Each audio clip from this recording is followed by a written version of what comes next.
Hello everyone, this is कमल बुनकर और आज के इस वीडियो में मैं आपको बताने वाला हूँ आप कैसे अपनी ऐप में कॉलिंग एपीआई को इंटीग्रेट कर सकते हो। तो जब आप इस कॉलिंग एपीआई को इंटीग्रेट करोगे तो जो भी कॉल जाएगा और आएगा, मीन्स अगर मैं कॉल कर रहा हूँ तो मुझे सामने वाला का नंबर नहीं दिखेगा बल्कि एक वर्चुअल नंबर दिखेगा। और जो रिसीवर है जिसको मैंने कॉल किया उसे भी मेरा एक्चुअल नंबर ना दिख के मेरा एक वर्चुअल नंबर दिखेगा जो मैं असाइन करूँगा अपने सिस्टम में। ओके। तो इसका एक एग्जांपल देख सकते हैं, जैसे कि आप ओला ऐप बुक करते हो तो आप ड्राइवर को कॉल करने के लिए जब कॉल बटन पे क्लिक करते हो तो वो एक कॉमन नंबर होता है जिस पे कॉल जाता है और ड्राइवर भी उसी कॉल पे यानी उसी नंबर को देखता है जब आपका कॉल प्लेस होता है। तो एक्चुअल नंबर डिस्प्ले नहीं होता, ड्राइवर का एक्चुअल नंबर या मेरा एक्चुअल नंबर ड्राइवर को डिस्प्ले नहीं होगा। तो अगर आपको अपनी ऐप में इसी टाइप का फीचर ऐड ऑन करना है तो आपको इसके लिए कॉलिंग एपीआई की ज़रूरत पड़ेगी। तो आप इसके लिए सर्च कर सकते हो गूगल में कॉलिंग सॉफ्टवेयर, तो आपको बहुत सारी डिटेल मिल जाएंगी। बाकी की डिटेल भी मैं इस वीडियो में बताने वाला हूँ कैसे आप इसको इंटीग्रेट कर सकते हो। और अगर आपको इंटीग्रेशन में कुछ दिक्कत हो, कौन सा अच्छा प्लेटफॉर्म है यानी कौन सी अच्छी कंपनी जो ये कॉलिंग सॉफ्टवेयर प्रोवाइड करती है, तो वो सारी चीज़ें मैं आज इस वीडियो में बताने वाला हूँ। तो चलो इसका एक सिंपल सा डेमो देख लेते हैं और फिर आगे बात करते हैं। तो मेरी एंड्रॉयड फ़ोन को आप देख सकते हो, ये एंड्रॉयड फ़ोन है। ओके। सो और मेरा एक iOS फ़ोन भी है। सो iOS फ़ोन को भी आप ऑन स्क्रीन लेके आता हूँ मैं। तो मेरी दोनों डिवाइस लाइव है, ये आईफोन है और ये एंड्रॉयड फ़ोन है। अब मैं एंड्रॉयड फ़ोन से iOS फ़ोन पे कॉल करने वाला हूँ, वो भी रेस्ट एपीआई के थ्रू। तो उसके लिए मैंने रेस्ट एपीआई की एपीआई की ले चुका हूँ और मैंने साथ ही अपना अकाउंट बना लिया है और उसमें एक वर्चुअल नंबर भी सेटअप कर लिया है।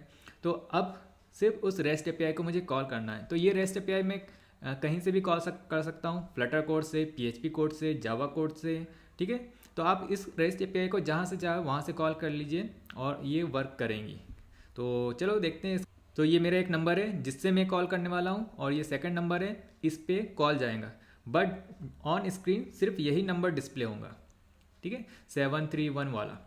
तो दोनों फ़ोन सिर्फ इसी नंबर पे कॉल आएंगे। तो मैं कॉल प्लेस कर दूं ज़रा फटाक से और इसको मिनिमाइज़ कर देता हूं। तो ये देखिए इसमें कॉल प्लेस हो गया है 73144। अभी मैं, क्योंकि ये फ्रॉम है यानी जिससे फर्स्ट कॉल जाएगा, तो पहला कॉल इसी पे रिसीव होता है। इसके बाद जिसको हमें कॉल करना है उसके पास कॉल आएगा।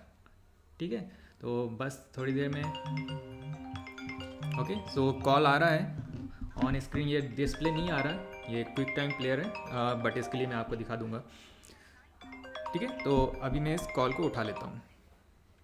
तो ये बहुत ही सिंपल डेमो है और अगर आपको ये इंटीग्रेट करना है तो इस कॉलिंग सॉफ्टवेयर को इंटीग्रेट करने के लिए आपको कॉलिंग एपीआई चाहिए होंगी। तो उसके लिए एक्सोटेल एक कंपनी है, EXOTEL। सो वो बहुत अच्छी सर्विस प्रोवाइड करती है। आप उसकी एपीआई को ले सकते हो, उसमें अकाउंट बना सकते हो और उनके जो जो प्लान है उनमें से कोई सा भी प्लान चूज़ कर सकते हो और उसको इंटीग्रेट कर सकते हो। अगर आपको इंटीग्रेशन से रिलेटेड कोई भी प्रॉब्लम आ रही है, उसको एंड्रॉयड ऐप में इंटीग्रेट करना है, फ्लटर में, पीएचपी साइड में, नोड में, तो जहाँ पे भी अगर कोई दिक्कत आ रही है तो मुझसे कांटेक्ट कीजिए। ये जो हमने कॉलिंग फीचर अभी ऐड किया है, ये हमने एक हमारी टैक्सी ऐप बनाया है हमने। तो ये नोटिफिकेशन भी आप देख सकते हो कि जब भी कॉल आता है तो उसके बाद जो एडमिन होता है, एडमिन को इस टाइप का एक नोटिफिकेशन आता है कि कॉल प्लेस हुआ है अभी, है ना। तो ये जो कॉल हम बना रहे हैं ये एक टैक्सी बुकिंग ऐप है हमारी। तो उसके लिए हम ये सिस्टम पूरा डेवलप किया है। तो ये taxi booking app similar to Ola है बट हमने इसमें और कस्टमाइजेशन किया है। इसमें ड्राइवर एलोकेशन की कस्टम एल्गोरिदम लगी हुई है, टैरिफ प्लान भी अलग है और पे आउट कैसे होगा ड्राइवर को वो सिस्टम भी अलग है। तो इसका एक पूरा कंप्लीट एडमिन पैनल बना हुआ है, ड्राइवर ऐप है, यूज़र ऐप है। तो ये बहुत ही कंप्लीट सिस्टम है और बस रेडी हो चुका है ये सिस्टम, बस रिलीज़ करना बाकी है। तो नेक्स्ट वीडियो में आपको इस टैक्सी ऐप की भी मैं लिंक बताऊंगा। सो ये जो टैक्सी बुकिंग ऐप आप देख रहे हो इसमें हमने गूगल मैप यूज़ किया है, फायरबेस नोटिफिकेशन यूज़ किया है, फायरबेस डाटाबेस यूज़ किया है। हमने खुद का PHP माई एडमिन में अपना एक अलग से डाटाबेस बनाया है क्योंकि बहुत सारे लॉजिक इम्प्लीमेंट करने पड़ते हैं सर्वर साइड में और बहुत सारी डिटेल हैं।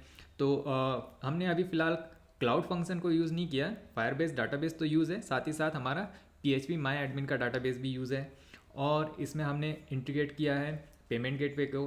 तो ये बहुत सारी चीज़ें हैं जो हमने इस ऐप में इंटीग्रेट करी है अकॉर्डिंग टू कस्टमर रिक्वायरमेंट।